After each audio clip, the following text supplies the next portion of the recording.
اللہ والصلاۃ والسلام علی رسول اللہ. یہ 7 ستمبر کو ایک واقعے کو 50 سال ہو رہے ہیں. 50 سال پہلے 1974 کے 7 ستمبر کو قومی اسمبلی نے ایک فیصلہ کیا تھا اتفاق رائے سے. وہ تھا قادیانیوں کو غیر مسلم اقلیت قرار دینے کا. بعض لوگ یہ سوال کرتے ہیں کہ یہ کام قومی اسمبلی کا کیسے ہوا؟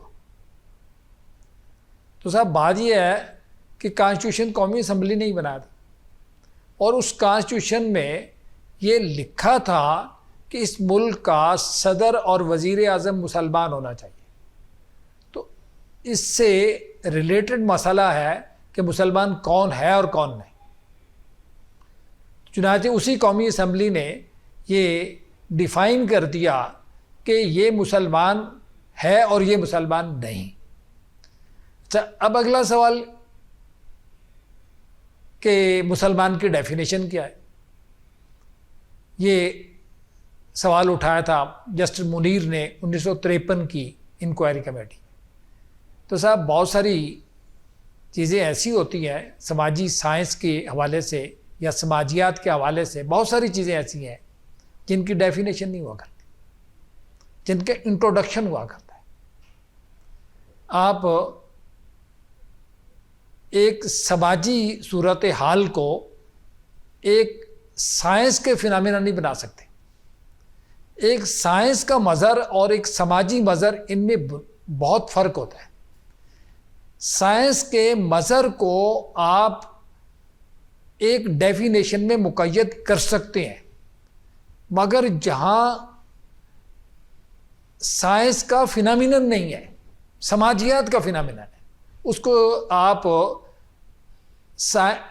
تعریف میں یا ڈیفینیشن میں ڈیفینیٹ کر نہیں سکتے. اس میں اختلافات ایٹ اے ٹائم ہوں گے اور نہیں بھی ہوں گے. آپ مذاہب دیکھیں، پیگن مذاہب ہے ایک طرف توحیدی مذاہب، الہامی مذاہب، جن کی ایک کتاب ہے، ایک نبی ہے، ایک امت ہے. جیسے جیوز ہیں، ان کی کتاب بھی ہے، انبیاء ہیں، اور آخری نبی موسیٰ علیہ السلام ان پہ ایمان رکھتے ہیں. کرسچین ہیں، وہ مسیح علیہ السلام پر ایمان رکھتے ہیں. مسلمان ہیں، حضور صلی اللہ علیہ وسلم کو آخری نبی بھی مانتے ہیں، اور قرآن ان کے پاس کتاب ہے. اب بائبل اگرچہ اس کا اصل متن جو موسیٰ علیہ السلام کے زمانے میں موجود تھا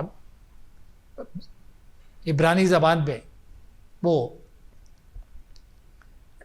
ٹرانسلیٹ ہو کر ان تک آئے، اس کے بہت ساری تاریخی حادثات سے گزر کر آئے، مگر ایک اتفاق رائے تو مذہب کے ماننے والوں میں پایا جاتا ہے کہ یہ کتاب ہے. اسی طرح کرسچنز میں ایک اتفاق رائے پایا جاتا ہے کہ یہ بائبل ہے. اس میں اختلاف ہیں کہ کیتھولک کی بائبل، پروٹیسٹنٹ کی بائبل میں اختلاف مل جائیں گے. پھر حضرت عیسیٰ علیہ السلام، حضرت مسیح علیہ السلام کے جو حواری ہیں، انہوں نے بائبل کو کاغذ پہ لکھا، اس کو ریکارڈ کیا ایک مدت کے بعد.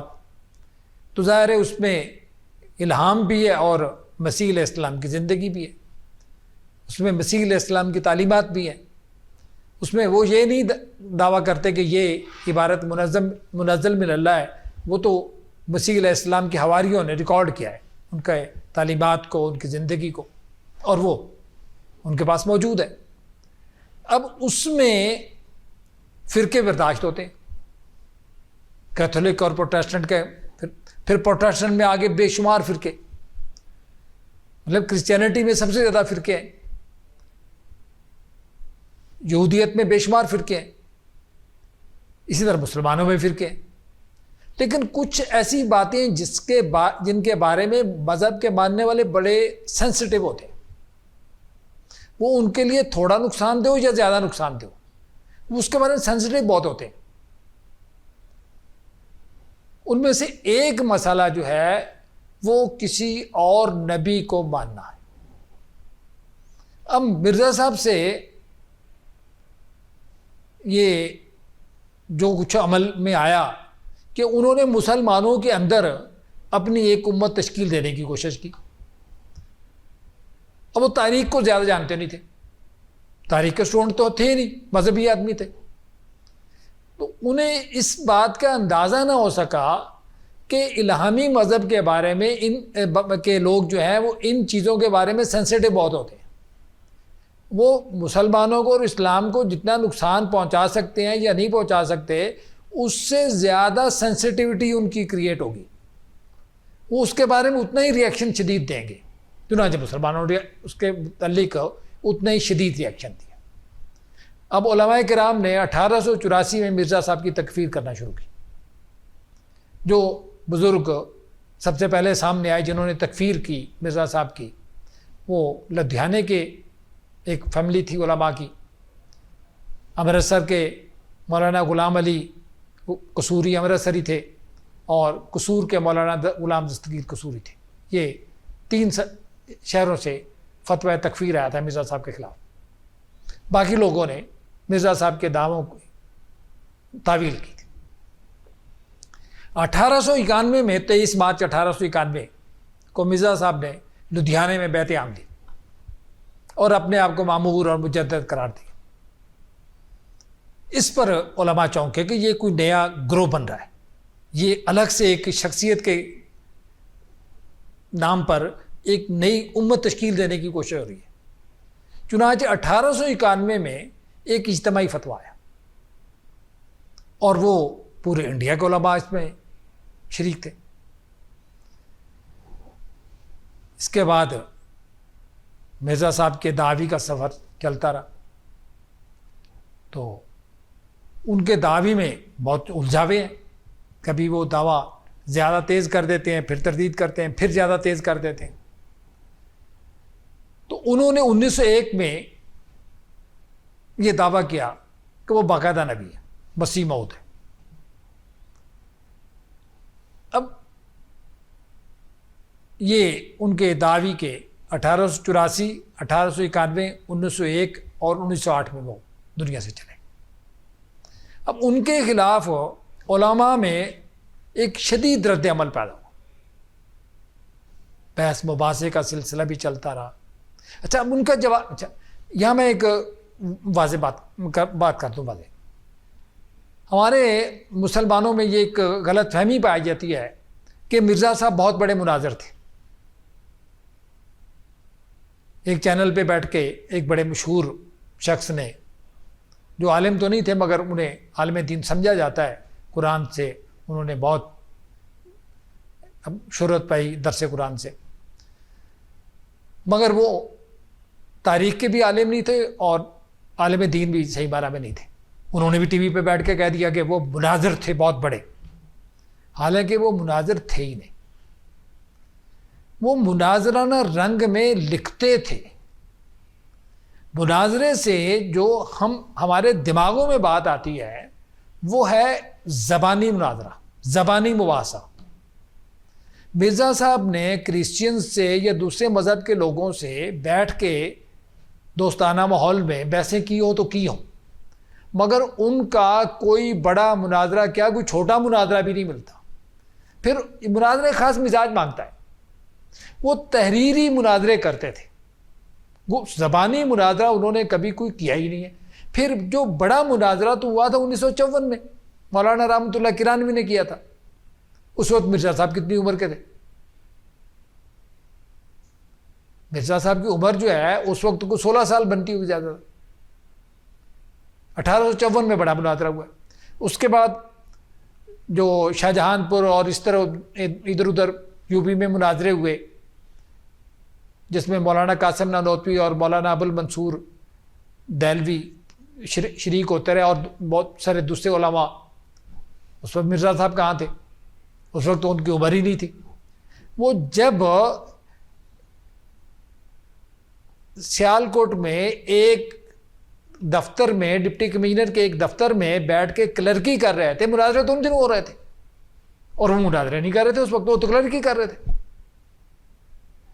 اس لیے یہ کہنا کہ وہ بہت بڑے مناظر تھے یہ ایک لاجانی سا دعویٰ ہے، اس کی کوئی شہادت نہیں ملتی. حتیٰ کہ خود مرزا صاحب کے فالوورز نے جو کتابیں لکھی ہیں، ایک ان کے ماننے والے بشارت احمد نے لکھی ہے، ایک ان کے بیٹے نے لکھی ہے، ان دونوں میں یہ دعویٰ نہیں ہے.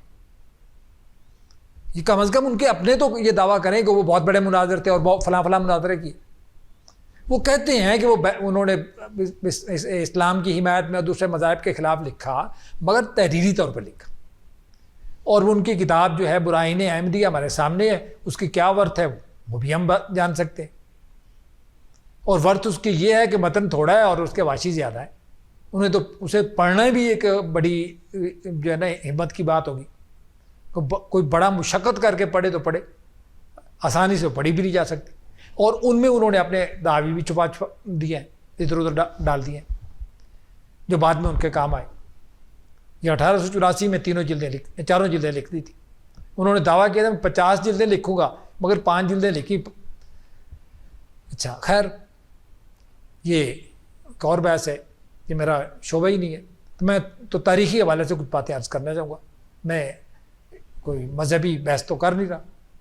تو مرزا صاحب نے جو دعوی کیے اس پر انہوں نے ایک جماعت تشکیل دی اور پھر اس کی مردم شماری بھی کرائی، اور پھر انہوں نے اپنے ماننے والوں کو غیر ماننے والوں کی نماز جنازہ پڑھنے سے منع کر دیا اور ان کے پیچھے نمازیں پڑھنے سے منع کر دیا. تو حضرت امام ابو حنیفہ نے جو فرمایا تھا لا نکفر علی القبلہ، تو اس کا یہی مطلب تھا کہ جو ہمارے ساتھ مل کے نمازیں پڑھتا ہے ہم اس کی تکفیر نہیں کرتے. تو انہوں نے پہلے ہم سے نمازیں الگ کی ہیں. جب نمازیں الگ کیں تو وہ ہمارے ساتھی اہل قبلہ نہ رہے. وہ اہل قبلہ ہوں گے مگر وہ ہمارے ساتھ مل کر قبلے کی طرف منہ کر کے نماز نہیں پڑھتے. تو 1884 میں پہلا فتویٰ آیا مرزا صاحب کے متعلق، یہ 3 جگہ سے آیا، اور 1891 میں ایک اجتماعی فتویٰ آیا. اچھا، اب ان کے ماننے والوں کے استدلال کے ایک میں نمونہ عرض کرتا ہوں کہ ڈاکٹر عبدالحکیم پٹیالوی تھے، وہ پہلے مرزا صاحب کو مانتے تھے، پھر انکار کر دیا، اور انہوں نے پیشگوئی کی کہ 1908 کے کوئی میں مرزا صاحب فوت ہو جائیں گے، اور ہو گئے. اس کے باوجود مرزا صاحب کے ماننے والے ڈاکٹر عبدالحکیم کی تکذیب کر رہے ہیں اور اس کے وہ کوئی نہ کوئی نقطہ نکال کے اس کی باتوں کو غلط ثابت کر رہے ہیں. ٹھیک ہے. اچھا، اب مرزا صاحب پر مذہبی حوالے سے مجھے اعتراض کرنے کا پوری طرح حق حاصل نہیں ہے کیونکہ میں اس کا ایکسپرٹ نہیں ہوں. میں ایک سیاسی اور تاریخی بات عرض کرتا ہوں. مرزا صاحب کی تحریریں پڑھ لیں، ان تحریروں میں 2 باتیں بنیادی ہیں. ان کی تعلیمات میں 2 مرکزی باتیں، ایک توحید اور دوسری برطانوی حکومت کی اطاعت. برطانوی حکومت کی اطاعت ان کے نزدیک، امپیریلزم کی اطاعت ان کے نزدیک اتنی ہی امپورٹنٹ ہے جتنی توحید امپورٹنٹ. اب 1947 میں برٹش امپیریلزم جہاں سے بوریا بستر گول کر کے چلا گیا تو ان کے عقائد تو ختم ہو گئے. برٹش امپیریلزم کی اطاعت وہ تو ان کے عقیدہ کا حصہ، ایمان کا حصہ.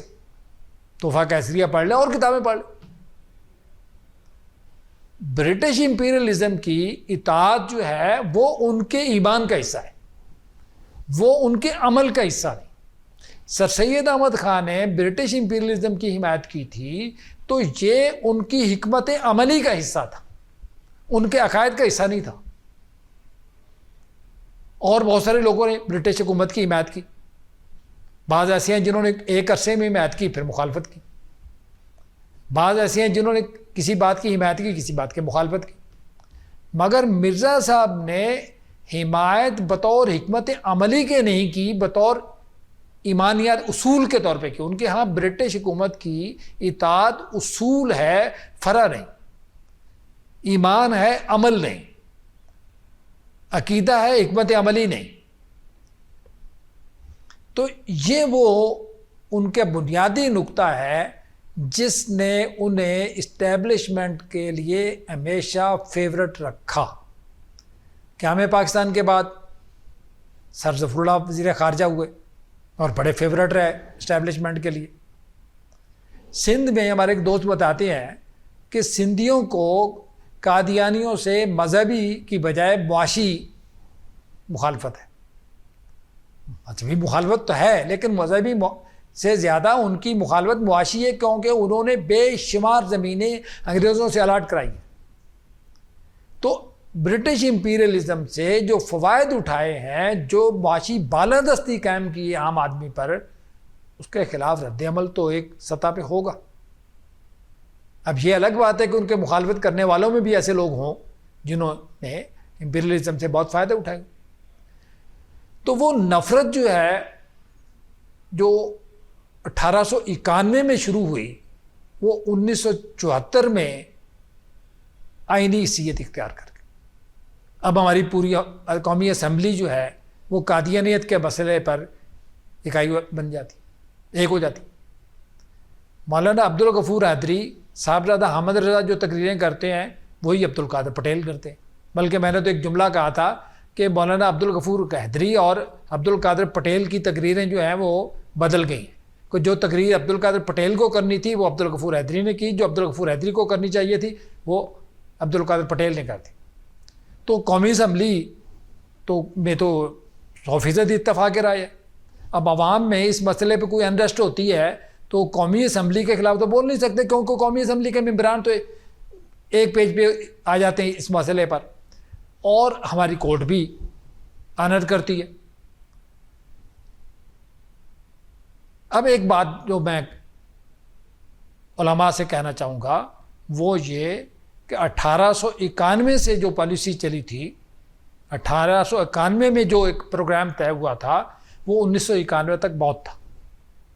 اب 1991 کے بعد آپ نیا پروگرام شروع کریں، اور وہ دعوت کا پروگرام.